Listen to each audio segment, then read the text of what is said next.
Hey everybody, Pastor Wes here with you today. Hope you're having a great week. Hope you're ready to get into the Word tonight. Last time we were talking from Matthew chapter 5 verse 9. And in that verse Jesus said, "Blessed are the peacemakers, for they shall be called the sons of God." Blessed are the peacemakers, for they shall be called the sons of God. And we said there are three types of people when it comes to achieving and maintaining peace. And that's the peace breakers, peace fakers, and then lastly, peacemakers. Today, we're talking about that second group. We're talking about the peace fakers. And I know you're probably thinking, what am I talking about? What am I saying, peace faker? Well, before I answer that, let me say this. The chances are pretty good that we have all been involved at some point or another in peace faking. And peace faking are the ones that prefer peace over finding out the truth. Peace fakers see peace as simply the absence of any kind of argument, the absence of any kind of discord. And really, that's not what peace is. Peace fakers are people that will go to all lengths to avoid any kind of conflict whatsoever, any kind of confrontation, anything that will stay away from having a state of unrest. And some people think, well, what's the problem with that? What's the big deal in that? The problem is this.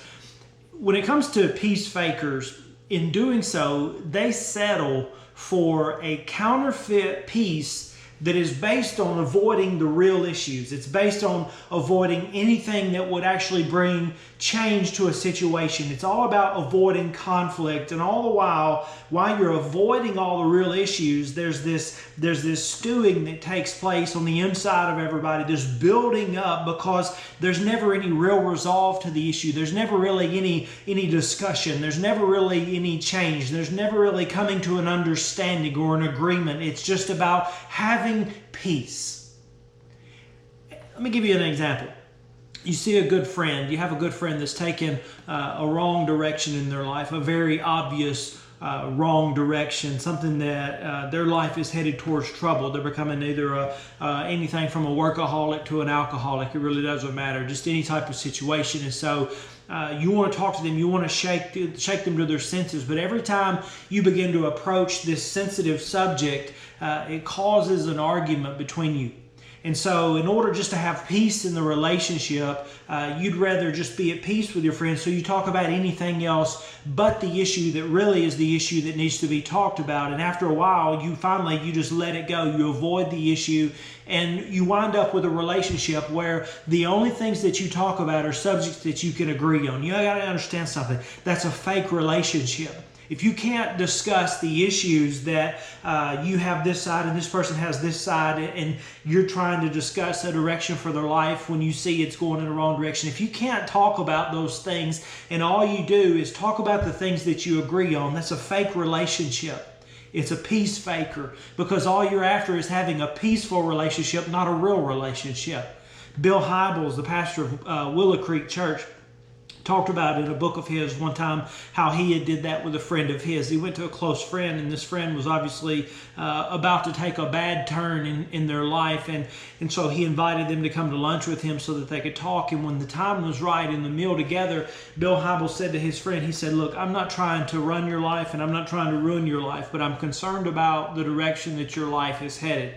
And he said that friend got so mad that he about jumped over the table and knocked his lights out. And so Hybels backed off. He said, "I'm sorry." He said, "I'll never mention it again." And he didn't mention it again. And what happened? His friend ended up shipwrecking his life. He said he had seen that friend once more since then. And he said to him, he said, "I failed you. And what I should have said was, hit me if you have to. If you're so mad that you're going to hit me about this, hit me if you have to, if it makes you feel better. But I'm going to stay on you because I love you, and I'm going to stay on you because I'm your friend."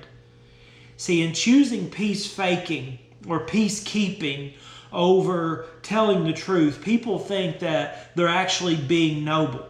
That's not what a peacemaker is. That's a peace faker.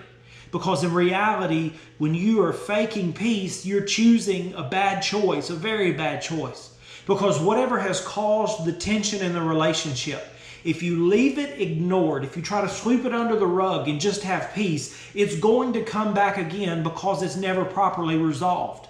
See, we always say that history repeats itself. History does repeat itself, and not because we're on this circle where everything just comes back around again.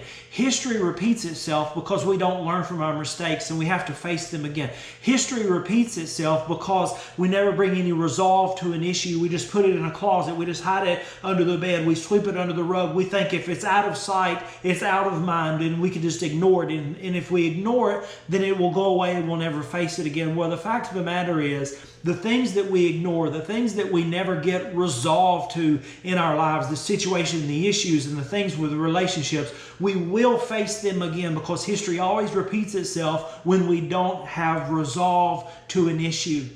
All right? Somebody once said people say they've had 10 years experience of marriage. In reality, what a lot of people have is 1 year experience of marriage repeated 12 times over again, because they never properly resolved the conflicts of the first 12 months of marriage. And they wind up repeating those same things year after year after year after year of marriage, and they never talk them through. Anything that is not resolved in any relationship, whether it's a friendship, whether it's family, whether it's marriage, or your relationship with the Lord, if you have things that are not resolved, then that peace that you're trying so very hard to maintain by avoiding the issues will get harder and harder to keep. And eventually, there's going to be, mark my word on this, if you don't face the issues, if you don't talk through them, if you don't get resolve and real peace, eventually there will be a total breakdown of the relationship. I promise you. Relationships die every day while everything on the surface looks peaceful.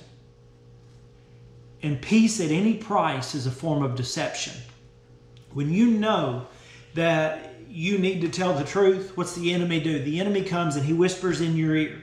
And the first thing he tells you is this. He says, don't do it. Just maintain the status quo. Don't rock the boat. You got a good thing going here.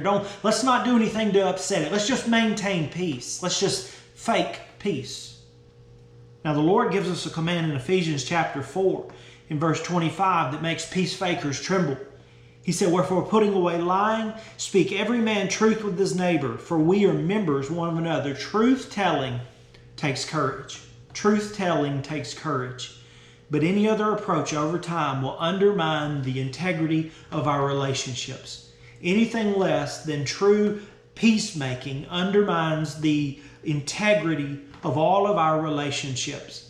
And so make sure that you're speaking the truth to one another. Be a truce or a peacemaker. Don't be a peace breaker. Don't be a peace faker. Next week, we're going to talk about what it means to be a peacemaker. The ones that Jesus said, these shall be called the sons of God. And so when you're telling truth to one another, also remember this. Make sure that you tell truth in love. Tell truth in love. Next week, we're going to talk about those peacemakers. God bless you. I love you. Till next time, I hope you have a great rest of your week. God bless you.